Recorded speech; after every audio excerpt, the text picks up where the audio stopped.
Hey guys, Stephen Walker here. Hey, so first off, I wanted to just say that I just watched Matt Monero's live video, and I was very encouraged by it, and it convicted me. Watching his video convicted me just now. And so, as many of you know, I did a couple videos saying that I didn't want to win the ticket, that I just wanted to earn it.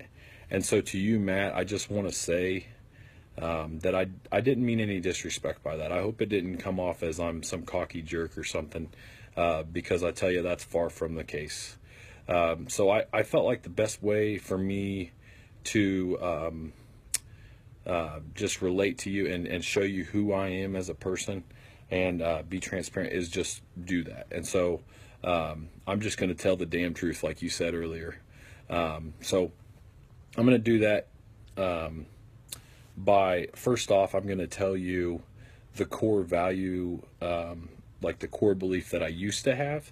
I'm going to talk about one core belief, and I'm going to talk about how that affected my life up until recently, and then I'm going to talk about the new core belief I have, and how going to the 10x GrowthCon will actually increase that for me. Because something I want to say. It doesn't matter whether I go to this GrowthCon or not as far as my success goes. I will be successful no matter what because I'm determined. However, if I go to a place like the 10x GrowthCon, then it would just rapidly increase my success. So I just want to say that. So, okay, so I'll just start at the beginning. I was born in Joplin, Missouri. I grew up with my mom. My mom and dad got a divorce before I was old enough to remember. So it was my mom, her boyfriend, my brother and sister, and then me. And I was the middle child. And I'm not really sure why it happened, but I was abused as a child. My mom and her boyfriend beat me. They abused me mentally and physically. More times than not, almost every day, if not some sort of abuse every single day.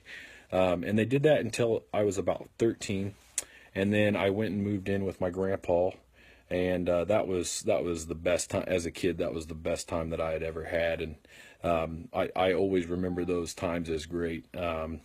But after living with him for about 6 months, he ended up having a heart attack and a stroke. He died in his, well, he died later on, but I'm actually the one that found him having a stroke. And yeah, and so that was tough for me. And then I ended up going into foster care. So I was in foster care from 14 until the time I graduated. And when I graduated, I didn't have no idea of what I was supposed to do at that point. I heard about college. I knew college was important. I knew, there was a lot of things that I thought I knew that I understood, but I really didn't, looking back on it. So I went to college. I started drinking. I started hanging out with the wrong people. I dropped out of college. I started hanging out with people that were doing drugs. And then in 2008, my mom passed away, and it was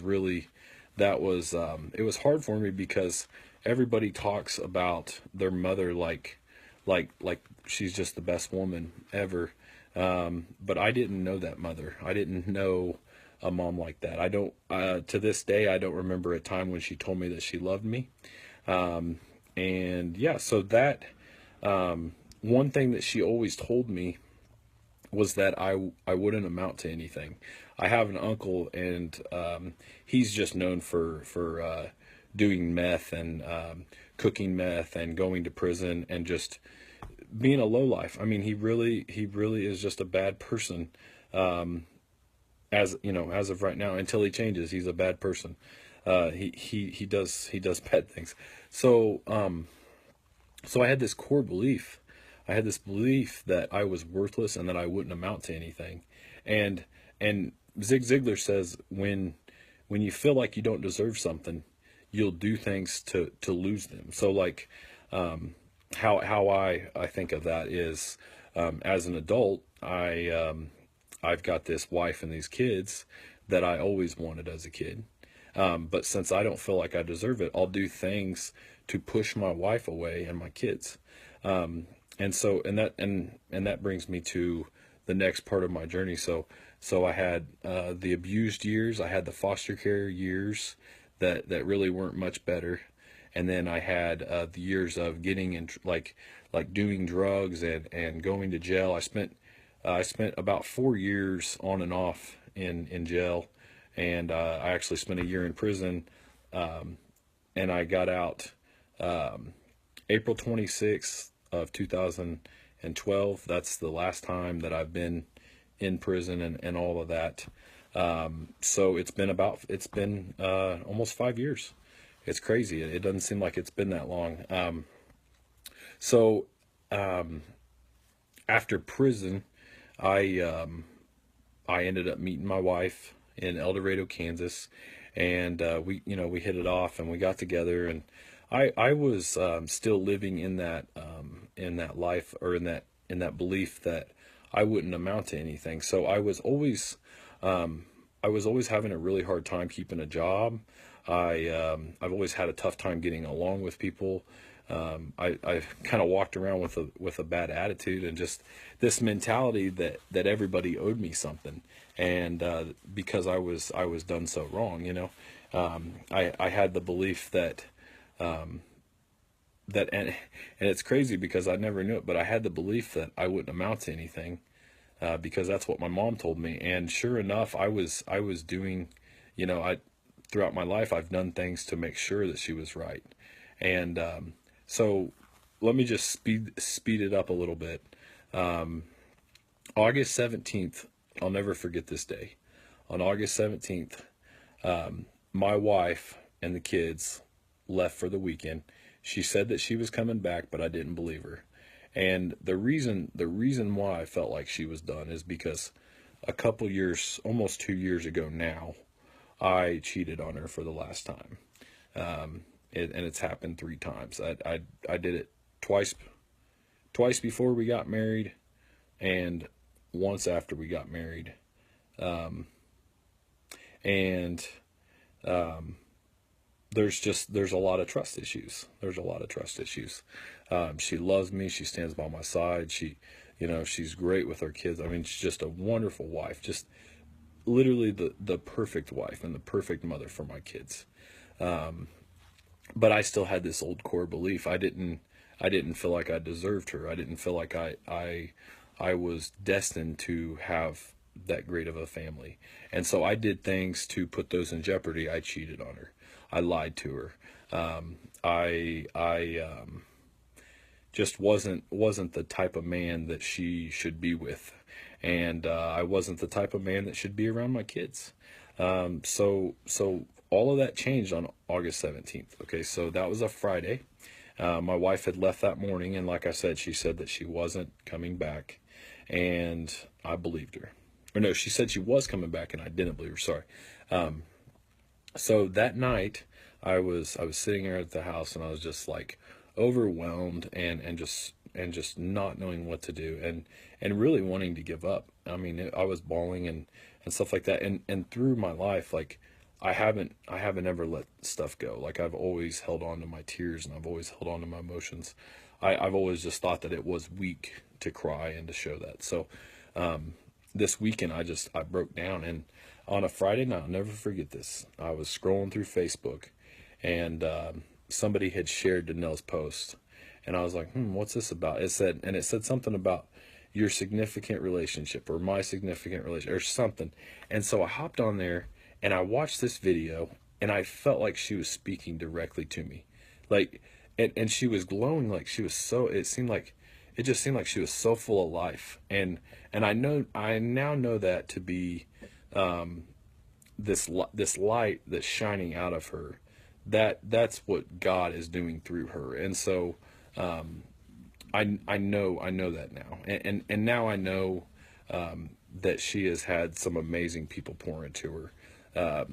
For the one that she mentions the most is Grant Cardone. Grant Cardone has literally changed her life. Like, she's done a lot of work, and she's put in the hours, and she's grinded, and she kept after Grant, and she did it tactfully. She did it the right way. But he has shown her grace, and he has blessed her in so many ways. And for that, Grant, I appreciate you, because Danelle took that and she's poured into a lot of lives, and I'm one of them. So on that night, she did this video, and I just felt like I had to reach out to her. So I reached out to her and I told her about the story of me cheating on my wife, and just what was going on. And I'll have to go back and read it. I honestly don't remember the things that she said to me that night. I was just dumbfounded that she messaged me back, first of all, and second of all, I was amazed that she cared enough to talk to me. Like, I couldn't, you know, not growing up with a mom that loved me, it's kind of made my relationship with women not the best. As there was a time when I thought that I could hurt women. Like, I could maybe hurt my mom by hurting these women, and that wasn't right. That was a twisted way of thinking. My beliefs were screwed up because of my past.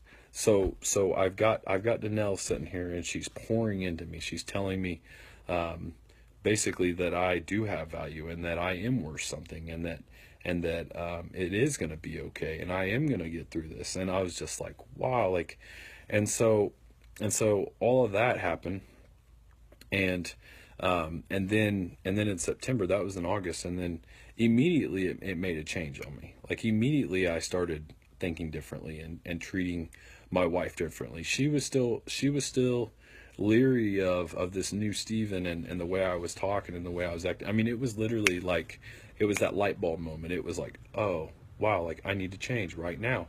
This isn't going to go any further unless I change right now. And so September came, and she was in Denver, Colorado, and she was on a live video on a Friday night again. She's so consistent with this Friday Night Live. I love the Friday Night Live. If you guys haven't seen her Friday Night Live, go to the Danelle Delgado fan page, and like her page, and follow her, and watch these videos on Friday night. I'm telling you, it'll change your life. And I'm saying that because it's changed my life.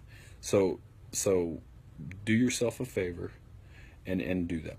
Invest in yourself. Danelle is such an amazing woman. And so there it is. I appreciate you, Danelle. Thank you. September 9th, I caught her on that Friday Night Live, and I said, Danelle, what if we were to drive down there? We'll drive from El Dorado, Kansas. That was about a 9-hour drive. So we'll drive down, and we'll have coffee. How about we come meet you for coffee tomorrow? And I just said it real simple. How about we have coffee with you? And she said, sure, come on down. She didn't expect me to follow through, is what it was, And then I messaged her afterwards. I sent her a video, and I was like, hey, Danelle, I'm coming down. I want to see you. I want, we're coming. So if we can, let us know the details. Make sure, let me know that you're serious, because I didn't want to hop in the vehicle with the kids and the wife and for 9 hours and drive, and then it be fake. And so she's like, yeah, and she tried to give me an out. She's like, you could come back in a couple weeks. And I was like, no, I really can't. I want to come right now. And she's like, okay, come on down. And true enough to her word, she met with me, and we did a live video, and by doing that live video, I was able to share my story, but I was also able to meet a bunch of people, and I'm not even going to try to name them, because there's so many of you that I'm connecting with daily, and through those connections that I've made with you, actually just in the last 3 or 4 months, so even since September, I have actually started feeling love and compassion inside of my heart. So when I realized that was true, was okay. So one thing my wife really doesn't like is that when in the past, when she needed me when she was crying, if one of her family members died, if she was just hurting or upset, I wouldn't comfort her. I wouldn't go and be sympathetic towards her. And she would always say, "Hey, do you not love me? Do you not love me?" And I'm like, "No, I love you." And I would say that, but I didn't feel it. Like, I didn't love myself. I didn't feel compassion for myself. I didn't feel worthy of that love. So that core belief of you're worthless, you're not going to amount to anything, and nobody loves you, basically, it was garbage, but it was controlling me. It was a stronghold. The enemy, Satan, had that stronghold on me, and I couldn't do anything with it. So that day that Danelle spoke into me, and then the day that we went and met her, and she spoke into Cassie, those times she broke that core belief off of me. She broke that belief off of me that I was worthless and that I wouldn't amount to anything.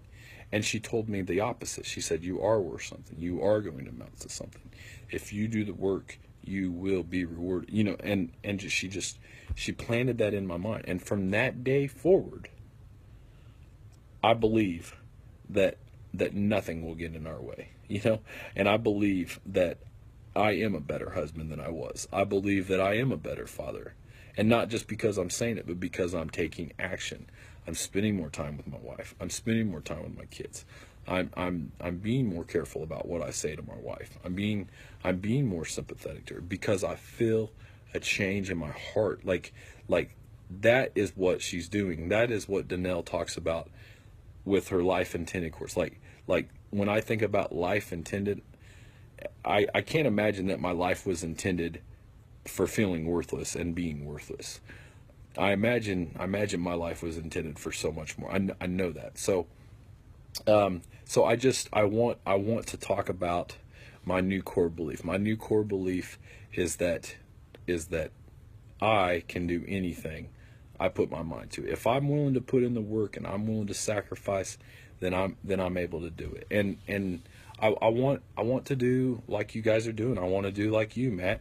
You shared your story tonight, how you were an alcoholic and you struggle with that, and then you put it down and you turned away from it, and you made something for yourself, man. Like you did something that a lot of people will never do. And what you're taking it a step further, you're turning around and you're saying, "You know what? I'm going to help you.